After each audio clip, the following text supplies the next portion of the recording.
Abdullah, Simon ও মুস্কান 3 ভাইবোন। তাদের পরিবারে ছিল এক সুন্দর ইসলামিক পরিবেশ। পিতামাতা তাদের ছোটবেলা থেকেই ইসলামের মৌলিক শিক্ষাগুলো দিয়ে গড়ে তুলেছিলেন। আব্দুল্লাহ ছিল বড় ভাই, খুবই দায়িত্বশীল এবং শান্ত প্রকৃতির। সে সবসময় তার ছোট ভাইবোনদের খেয়াল রাখত। সাইমন ছিল মাঝের জন, খুব চঞ্চল এবং কৌতূহলী। সে সবসময় নতুন কিছু শিখতে চাইত। আর মুস্কান ছিল সবচেয়ে ছোট, খুব মিষ্টি এবং বাধ্য। সে সবসময় তার বড় ভাইদের কথা মেনে চলত। তাদের বাড়িতে নিয়মিত কুরআন তিলাওয়াত হতো। সবাই একসাথে নামাজ পড়ত এবং ইসলামিক গল্প শুনত। রমজান মাসে তারা সবাই মিলে তারাবিহ নামাজ পড়ত এবং গরিবদের মাঝে খাবার বিতরণ করত। ঈদুল ফিতর এবং ঈদুল আয়হার সময় তাদের বাড়িতে আনন্দের বন্যা বয়ে যেত। একদিন তাদের এলাকায় একটি ইসলামিক গান প্রতিযোগিতা আয়োজিত হল। আব্দুল্লাহ, সাইমন এবং মুস্কান 3 জনই সেই প্রতিযোগিতায় অংশগ্রহণ করল। তারা সবাই খুব মনোযোগ দিয়ে প্রস্তুতি নিল। প্রতিযোগিতার দিন তারা 3 জনই খুব ভালো পারফর্ম করল।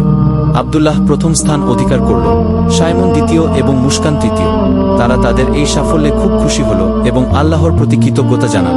তাদের পিতামাতা তাদের এই সাফল্যে খুব গর্বিত হলেন এবং তাদের আরও ভালো মানুষ হওয়ার জন্য উৎসাহিত করলেন।